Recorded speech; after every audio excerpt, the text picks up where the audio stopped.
باپ کا انتقال حضور کے اس دنیا پہ قدم رکھنے سے پہلے ہی ہو گیا تھا.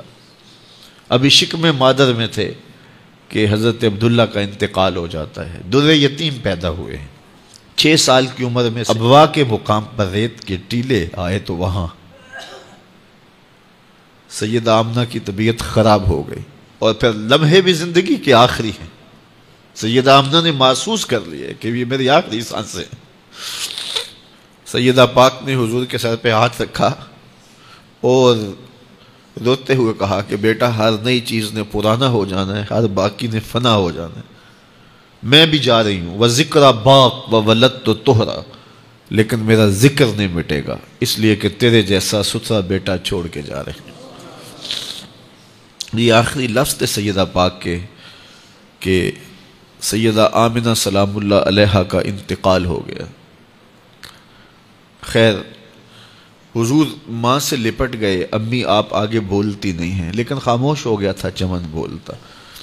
حضور نے وہیں پھر اپنی ماں کی تدفین کی.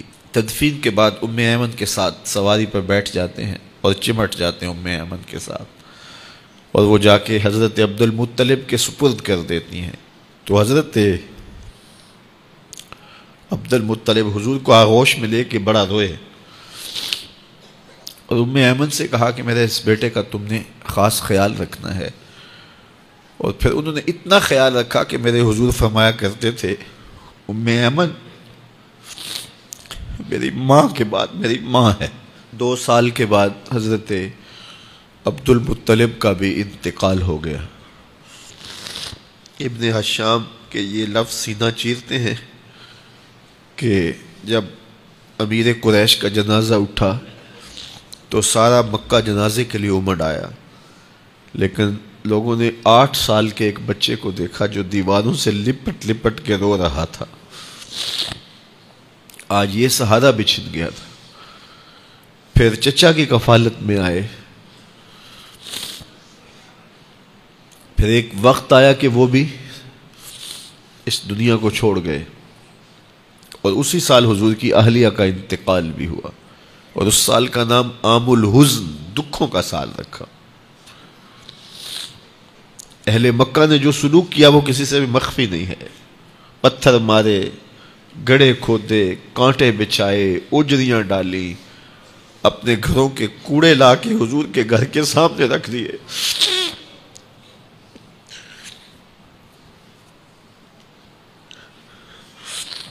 یہ کس چیز کی سزا دے رہے تھے میرے حضور کو؟ میرے حضور علیہ السلام نے پھر طائف کا سفر کیا کہ شاید وہ لوگ میری بات کو سن لیں، لیکن انہوں نے جو دردناک سلوک کیا وہ بھی تاریخ کا ایک انتہائی دردناک باب ہے. انہوں نے اوباشوں کے ہاتھوں میں پتھر دیے اور جس راستے میں میرے حضور نے گزرنا تھا ان کو اس راستے پہ کھڑا کر دیا اور کہا ان پہ سنگ زنی کرو. اور وہ آقا کریم پہ پتھر مارتے، حضور کے پاؤں پہ پتھر مارتے.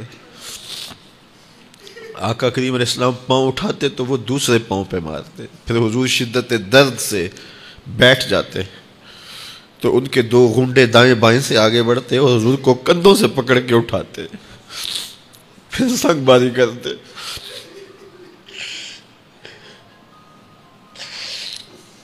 نالین حضور کے خون سے بھر گئے. عذاب کے فرشتے حضور کے پاس آئے کہ اگر آپ